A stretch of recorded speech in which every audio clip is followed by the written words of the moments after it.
நான் ஒரு மனமே ரிலாக்ஸ் ப்ளீஸ் அந்த புக்கு படிப்பேன். அதில் ஒரு சின்ன கதை போட்டிருந்தாங்க. 3 நாய்க்குட்டி அந்த மான ஒரு ஒரு கூண்டில் அடைச்ச மாதிரி வச்சுருப்பாங்க. ஒரு நாய்க்குட்டியை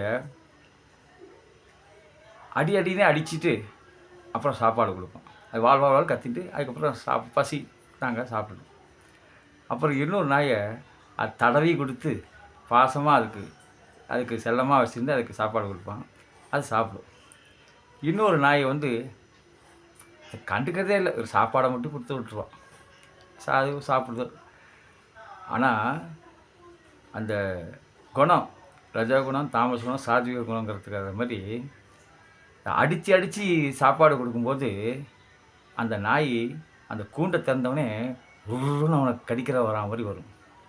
என்னதான் சாப்பாடு போட்டால் கூட, என்னதான் நல்லது செஞ்சால் கூட அது அடிமனசில் அந்த கோபம் வருது. ஏன்னா எல்லாருமே அப்படி தான், மனுஷங்களே அப்படி தான். சிரித்து பேசுகிறாங்களே நினைக்கக்கூடாது. ஒவ்வொருத்தருக்கும் ஒவ்வொரு வடுவை யாராவது ஏற்படுத்தி வச்சுருப்பாங்க.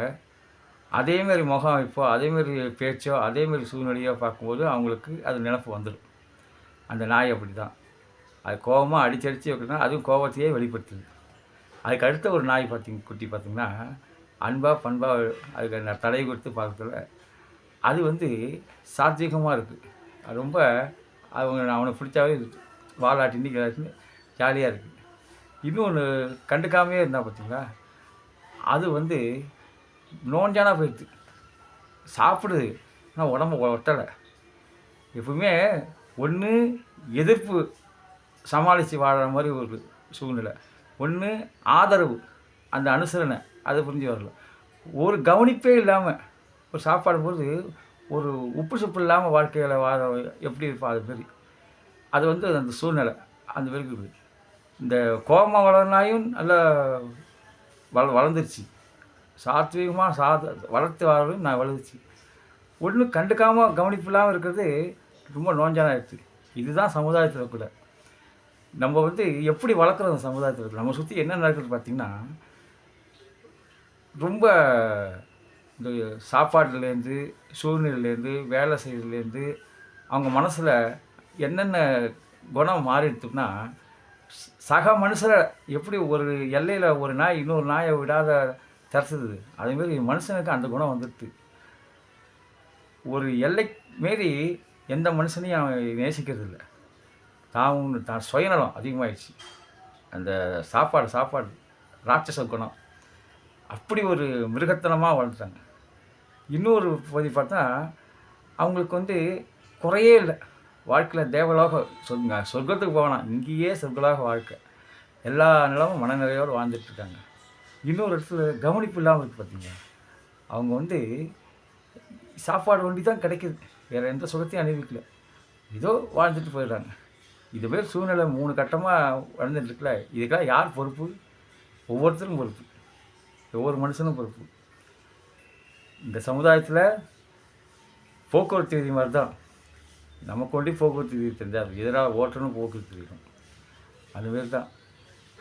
ஒன்று பக்தி நிலையில் வரணும், இல்லை சேவை நிலையில் வரணும், இல்லை இந்த பகுத்தறிவுன்னு சொல்கிறீங்களா.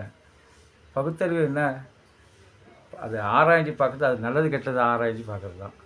எதை செய்யலாம், எதை செய்யக்கூடாது, எப்படி பேசலாம், இதெல்லாம் ஜனங்க சமூகம் நல்லபடியாக இயங்கிறதுக்கு தானே. கல்வி, பண்பு, தொழில், குடும்பம், இதெல்லாம் 4 சக்கரம் இல்லையா. அவனுக்கு கல்வி நிலை வந்து இப்போ கல்வி நிலை மாறி போச்சு. அது வந்து 70 வருஷமாக தவறான கல்வி போதிக்கிறவங்க மனப்பாடம் பண்ணி வாண்டி இருக்கிற மாதிரி தான், மனப்பாடம் பண்ணி எழுதுகிற மாதிரி தான். அதனால் சுயமாக ஒரு சிந்திக்கவோ, சுயமாக ஒரு தொழில் செய்யவோ, சுயமாக அவனால் செய்ய முடிவெடுக்கவோ முடியல. அவன் பள்ளிக்கூடம் போகிறான், வருஷம் பாஸ் ஆகுது. அவனுக்கு சாதாரண போக்குவரத்து விதிகள் கூட தெரியல. சைக்கிளை எங்கே வைக்க போய் எப்படி நிப்பாட்டினா அது கூட தெரியாது. அதுமாரி இருக்குது. இந்த சமூகத்தில் அந்த நிலையெல்லாம் மாறணும்னா, பக்தி நிலைக்கு வரணும்னா, அவனோட ஆரோக்கியம் இருக்கும், ஆனந்தம் இருக்கும், சக மனசோட ஃப்ரெண்ட்ஷிப் இருக்கும், இந்த இயற்கை வளங்களை பாதுகாக்கணும் என்ன இருக்கும். இது எல்லாம் எதுனா மயிறுபதி பாலமுருகன் சந்நிதிக்கு வந்தாக்க ஒழுங்கு ஒழுக்கம் எல்லாமே மனிதர்களுக்கு நிறைய பெருகும். நீங்கள் ஒரு ஒரு ரூமை நிரப்பணும் அப்படின்னாக்க ஒருத்தன்ட்ட சொல்லும்போது ஒரே பைசா 2 பேருக்கும் 10 10 ரூபா கொடுத்துட்றாங்க. இந்த ரூமை நிரப்பி வைக்கின்றாங்க. ஒருத்தன் என்ன பண்ணுறான், இந்த ரூம் நிறைஞ்சிருக்கணும்னு நிறைய குப்பையெல்லாம் எடுத்துன்னு வந்து போட்டுறான். விராட்டி கட்டி விறகுக்கிட்ட எல்லாம் ரூம் ஃபுல்லாக நிறைஞ்சிருக்கு. அதே 10 ரூபா இன்னொருத்தர் கொடுத்தனா அவன் ஒரு அகல் விளக்கில் எண்ணெய் போட்டு விளக்கு ஏற்றி வச்சிருக்கான். இவர் குருநாதர் வந்து பார்க்குறாரு, என் ரூம் நிறைஞ்சிட்டு பாருங்கள் எவ்வளோ ரூபா வருதுன்னு. இன்னொருத்தர் பார்க்குறான், என் ரூம் நிறைஞ்சிருக்கு, ஒரு விளக்கை ஏற்றி வச்சேன், இருள் விலகிடுச்சு, பிரகாசமாக இருக்குது, நிறைஞ்சிருக்கு பாருங்கம்மா. அந்த மனோபாவம் பாருங்கள். 2 பேருக்கும் ஒரே மாதிரி தான் கொடுக்குறாரு, ஒரே பிறப்பு தான் கொடுக்குறாரு, மனுஷ பிறப்பு. அந்த மனுஷ பிறப்பை ஒருத்தர் எப்படி யூஸ் பண்ணுறாரு, ஒருத்தர் இன்னொருத்தர் எப்படி யூஸ் பண்ணுறாரு. அதாவது தர்மத்தை சொல்கிறதுக்கு ஆள் இருக்கணும், தர்மத்தை ஆதரிக்கணும், தர்மத்தை சொல்கிறவங்கள ஊக்குவிக்கணும். இல்லாட்டா சொல்கிறதுக்கு ஆள் இல்லாமல் போயிடுது. இன்றைக்கி ஒரு கிராமத்துலலாம் பார்த்திங்கன்னா ஒரு சின்ன பையன் தப்பு செஞ்சால் கூட அவனுக்கு தெரியும், டேய் என்னடா பண்ணுற நீ அப்படின்னு ஒரு பயம். அது வயசுக்கு மரியாதை, பயப்படுவாங்க. இப்போ அப்படியா இருக்குது? இல்லை. இதெல்லாம் மாறினா அடிப்படை அந்த பண்புகள் ஆலயங்கள் வருவதுமாக, ஆலயங்கள் பெருகுமாக, வழிபாடுகள் இருக்கிறதுமாக நம்ம இந்து கலாச்சாரம், இந்திய கலாச்சாரம், பண்பாடு, நாகரீகம் எல்லாம் வளர்றது மூலம் தான் கிடைக்கும்.